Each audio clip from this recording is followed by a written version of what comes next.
The Holodomor was one of the largest genocides. Holodomor is a Ukrainian word that means death famine. It takes on special significance because it was so long not recognized and was certainly denied by the Soviet government. This is how Stalin got away with one of history's best-kept secrets.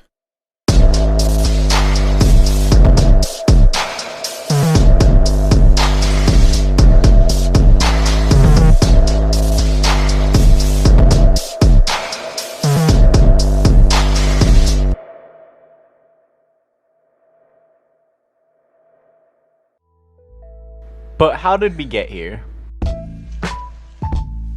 In the beginning of the 18th century, Ukraine's territories were divided between the Austrian and the Russian empires. After World War I, however, the Russian monarchy was overthrown, allowing Ukraine to set up a provisional government. This allowed Ukraine and its people to start declaring their independence from Russia in 1918. It was a short-lived spree, however, as the Russian troops invaded Ukraine, commencing the Ukrainian War of Independence, which they inevitably lost. The aftermath led to Ukraine becoming the Ukrainian Soviet Socialist Republic. Being forcefully incorporated into the Soviet Union, the USSR would then siphon all surplus agricultural products from the rural population. Still, Ukraine's agricultural scene was thriving. They were known as the breadbasket of Europe, and being the breadbasket means of course they were making bread. Ukraine's economy was growing even after the merger, which threatened Joseph Stalin.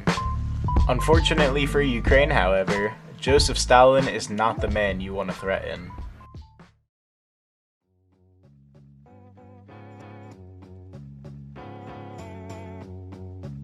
Without Ukraine, there is no USSR.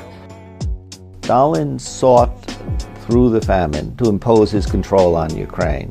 It was not the product of weather, it was not the product of accident, it was created political reasons in order to ensure that the Ukrainian peasantry and the Ukrainian intelligentsia didn't become a political problem for Stalin.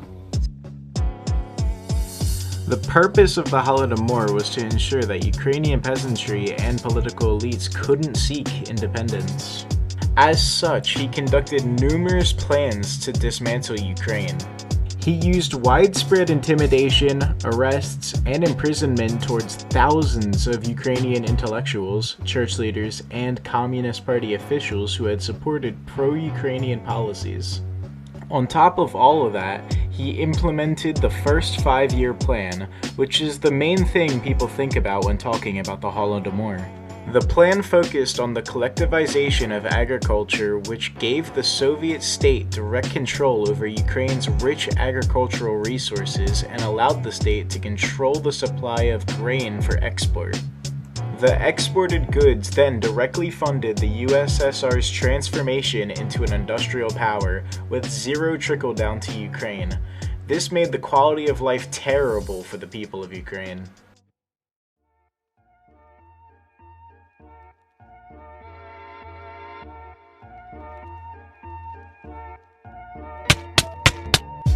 Imagine a world where a higher power than your own government is taking food off of your plate. The Soviets were serious about this mass starvation. The 5 stalks of grain policy stated that anyone, even a child, caught taking any produce from a collective field could be shot or imprisoned on sight for stealing socialist property. People tried fleeing Ukraine, but the Soviets locked down all borders, keeping all Ukrainian people inside. People tried fleeing their villages for the larger cities in Ukraine in search for food, but the Soviet government started a system of internal passports which took away the ability of travel or to obtain a train ticket without official permission. The Ukrainian people were left with very few options in terms of food, resorting to bark, leaves, rodents, and the corpses of recently deceased children. And yes, cannibalism was fairly common as the need for survival succeeded morals. But they were beaten up, they were shot when they were begging for some food. And as a final nail in the coffin, villages that failed to meet the grain quota were surrounded and forced to serve a collective death sentence.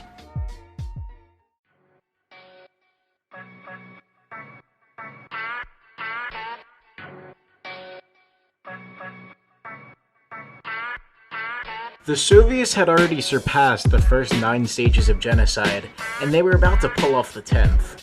The killing of millions of people seems like an impossible thing to sweep under the rug, but the Soviets seem to be doing a pretty good job at it. The Soviet government denied that a famine was taking place and refused any outside relief efforts. Inside Ukraine, it was impossible to speak publicly, discuss openly, or teach about the Holodomor until the late 1980s, 50 years after the end of the Holodomor. Even today, the USSR denies that the 1930s famines were their doing. Even other countries, including the United States, were denying the Holodomor. New York Times journalist Walter Duranty received the Pulitzer Prize for his piece about Ukraine, stating that there was no starvation, there was no famine, and there was no genocide. And even when the truth was revealed, he was still able to keep his award. With even world superpowers denying the Holodomor, it's no wonder how it remained a secret for so long.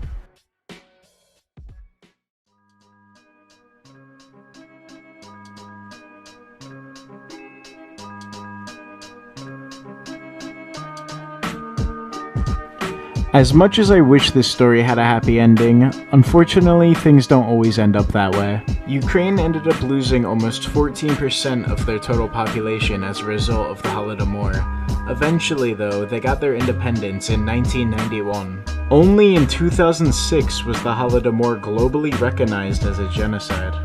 To this day, Russia and Ukraine are still going at it, but this time it's on a world stage so it can't get hidden.